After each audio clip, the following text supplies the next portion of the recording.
Ayo, we noticed that only about 11% of you are actually subscribed to the channel, so go ahead and do me a favor right now and hit that subscription button. Also, it's important to note, once we hit 10,000 subscribers, we will be doing a massive giveaway here on our YouTube channel, so you'll definitely want to make sure you have notifications on for that. Don't delay, hit that subscription today. You heard? Yo, what's up, guys? It's Beastcoast. I'm here with HoneyBee and Biohazard, and today we are going to be going over characters most affected by the custom move changes. All right, so let's start off the talk with Cabal because Bio's been playing some Cabal. I've been playing some Cabal. Cabal's just Flight Gas, guys. Flight Gas. That move, we never saw it possible in tournament play, but when customs came out, that was huge for him. Now, it is a 2-slot move, so it doesn't give him a whole lot of options of what he wants to mix and match with. But honestly, the Sight Gas just made Cabal so much better. It made his mobility so much better, which is honestly one thing that he probably struggled with a little bit before. He was able to do that. So now, like, with all the options he gets off of that, he gets so much more damage as well when it comes to combos. You combine that with Hook Slam, I think, Hook Grab, when it's called that. And you're getting like 40% for 1 bar mid-screen, maybe 41 or 42, whatever. So I definitely would say Cabal, he jumped up a lot, at least in my opinion, of how good the character is in competitive play, specifically because of the Slight Gas move.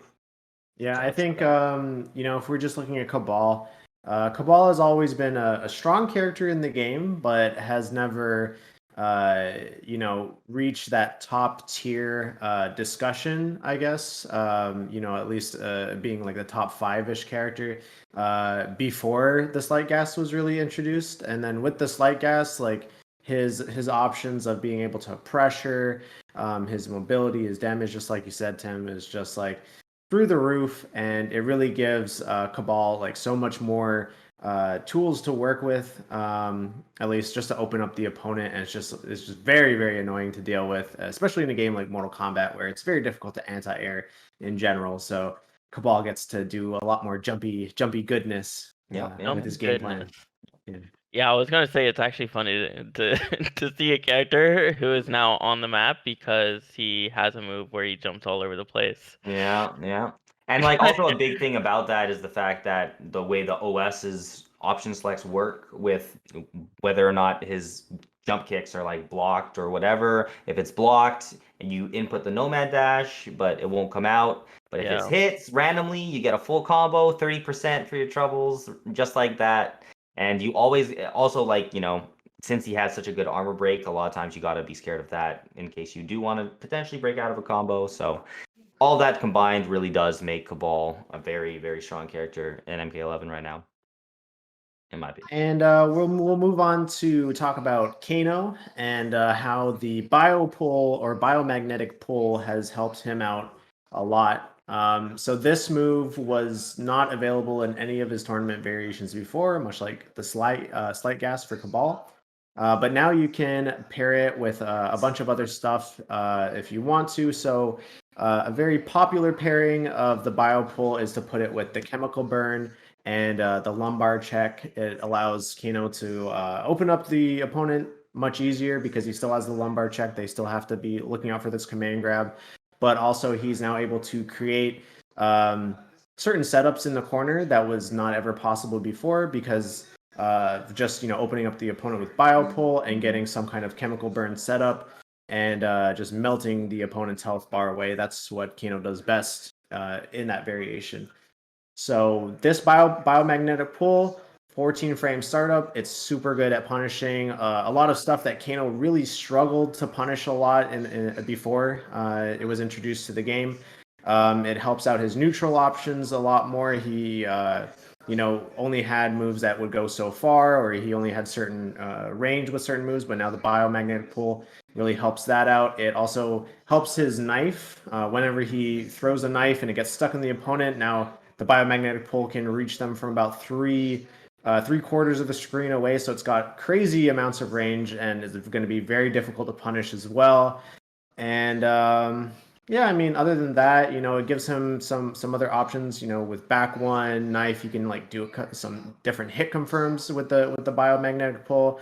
Yeah, it's just a great move overall, and really helped out Kano a lot to just be better in tournaments. I think Shiva definitely benefited. She couldn't use the fireballs before, could she? Like, No, that yeah, was yeah, yeah. a custom move. Yeah. Yeah, I think that's the main move that makes her one of the most affected characters because for a few things. I feel like one, it makes her just overall zoning game way better, of course.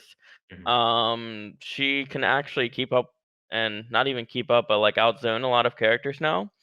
And also it makes literally every string she has better because she always has a mind game of canceling it into the fireball stance. And if she gets her fireball stance out, then you get pushback to Kingdom Come with the pushback on the fireballs. Um and plus if you get hit by one fireball, she can combo every single fireball into 18%. Which is Cetrion's BMB. Yeah. A little bit of That, downplay in that's there. that's meterless, by the Yeah. way. You Yeah, don't. So and that's meterless, So which is crazy. 18% for all 4 fireballs, and then also she doesn't even need a launcher to do solid damage with those Yeah. fireballs. So, certain strings will link into the fireballs, and she can get like upwards of 25% just from the string into the fireball alone. And then that's a restand. You're like still standing, and so if you do that in the corner, it's just looped pressure over Yeah. and over again. And it on top of that, she has like a bunch of mixed up potential with her lows and her overhead and all this stuff. So you're just looking for so much stuff, and then at the same time, she has these fireballs that can just come out and just boom, boom, boom, 25%, Dude, whatever. that's Like, actually that's actually so funny that she can throw one fireball full screen and then you see it hit and then you just and then check you just off. And throw then the throw the other rest. one too, and you're like, Like, all right, oh, give me that full 18%. screen hit confirm. Yeah. So it's like the thing is like yeah, Shiva got nerfed with her stomp just recently, and she also got a 50 health damage reduction, 50 health reduction. But I don't think that's gonna make Shiva suddenly just trash. It just means you can't play her like a complete scrub. Like you have to just do other stuff. But you can still just mix the shit out of people anyways with your overheads, lows, and fireball to per whatever. So she still has a lot of great options anyways without needing the stomp, to be honest. Like the thing with Shang Tsung is before customs, like he had his variation 3, which was what? Just the ninja stuff or something? Like he could do stuff with the brains kick that sent you around or whatever, blah blah Yeah, it was blah. the But Ermac slide, or what is it? Reptile slide, rain kick, and the the Ermac Ermac lift. lift, is it? Yeah, That's Yeah. what like the variation yeah. was.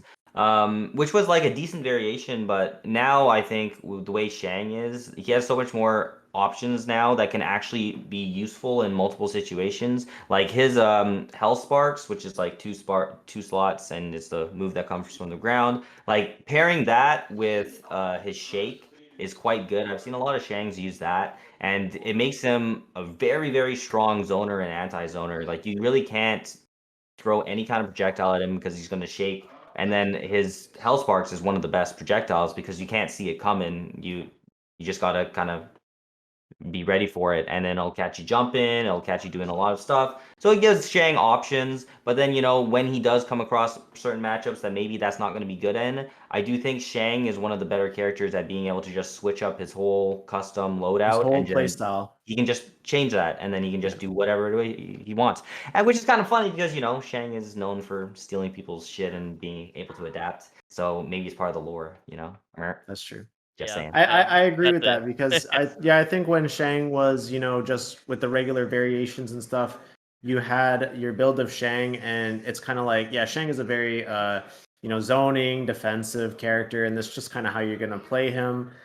He's not really meant to like do big damage in certain variations and stuff, but like when you do pair certain moves together, you can really change up like just how he plays, and like his offensive options, with the Ermac lift, being able to like do jump kick more. Like he does have a really solid jump kick, so it helps Right. him out with that a lot. And yeah, just having more options overall, the customs really helped him out. Yeah, I was like, I do think, even though like, you know, I play noob, but I don't really play him that much, but I play him enough, and you know, you can definitely tell that he did get a lot of improvements from customs, mainly because before customs, his main good variation was seeing double, but seeing double was mainly only good because it had the slide. Ghost Ball is a completely garbage move that no one should ever really use. And then his air teleport was like okay in certain situations, but overall really not that useful. So with customs, you can still have the slide, which is what you want for noob, but then you have these essentially 2 free slots. You know, you can swap out Ghost Ball, you can get Spirit Ball, which is just a much better projectile because it's a high, but it's 9% and it's pretty quick, so that's good. Standard. That's standard. That's not what Spirit Ball. Yeah, the regular spirit ball. It's not standard. You have to like No, equip that move. It is a slot. Okay. Yeah. So that is a slot, but then also like he gets the access to Sickle Snag, which is great for extra combo potential. He gets access to his teleport that has the combo extender, which is also really good. So you can kind of mix and match a couple things, I would say, for noob that can make him quite good now, like that he just wasn't able to do before. And like putting Sickle Snag and the teleport together gives you like easy like 44% 2-bar combos type of thing mid-screen whenever you do get a touch, which can be pretty good. And then on top of that, you know, you still got that slide. So he has a lot of different options, I would say, now that he just didn't before, which definitely does help him in the grand scheme of things with customs. I agree with that. Like, it's similar to, you know, if we're gonna talk about like the differences and changes in the damage, is similar to how I guess you know, Jackie, how she changed, but she got a little bit better because of the grenade launcher thing. Like it increased her damage, but it didn't increase it like to like a huge amount. It didn't increase it she doesn't get that much more damage. But for noob, like he actually like hits like a tank now. Like if he gets a combo, if you have the right stuff equipped. Whereas like seeing double before, he wouldn't be able to get that he wouldn't reach that kind of damage. But now he really can. Yeah. It's like, up to Aaron Black. So Dragon, you got anything on that? No. No. I I was gonna say just a few things, but then I was thinking about it, and I was like, I don't know. I guess he was changed. Like I actually think if you use the dynamite correctly, it's pretty good. As well as like the low shot. I think a big thing about Aaron is like whenever you did anything, you kind of lost your turn. But with that move, I feel like you create some space and you don't lose your turn, and you can have like some sort of mind games after it. Um, Also, they're kind of mix-ups and stuff, but it's kind of like an online thing. I feel like offline you can react to it, and I get so It's mixed up triggered with the low when shot. yeah, I get so triggered when Aaron's do that to me. Like back to low shot, back to two low shot. Like, Yeah. bro, I get so triggered because I would not get hit by that offline. But yeah, I remember like when customs was like an early thing, and a lot of Aaron Blacks were like equipping the low shot, and people were Mhm. like, "What the hell is this? This is just really annoying because it's just it seems like a free mix-up. Like unless you're Sub-Zero or something, you can punish it. Most characters can't punish it. yeah. So he just gets this free mix-up for whatever reason. But it's honestly it's not that bad. You know, he's not getting too much damage on you at least. So I think it's mainly good for the spacing. Like, yeah. he's got a pretty good space. Also, his command grab is really good too. It makes Definitely a his solid one. yeah, it makes his like you have to start guessing up close, which you really didn't have to before. You could just block, but yeah. All right, guys. So that's going to be the end of the video of us discussing what characters we feel were highly affected by customs coming into the game. Obviously, it's not everyone, but those are just some of them. Feel free to drop a like, comment, and subscribe, and we'll see you guys in the next video.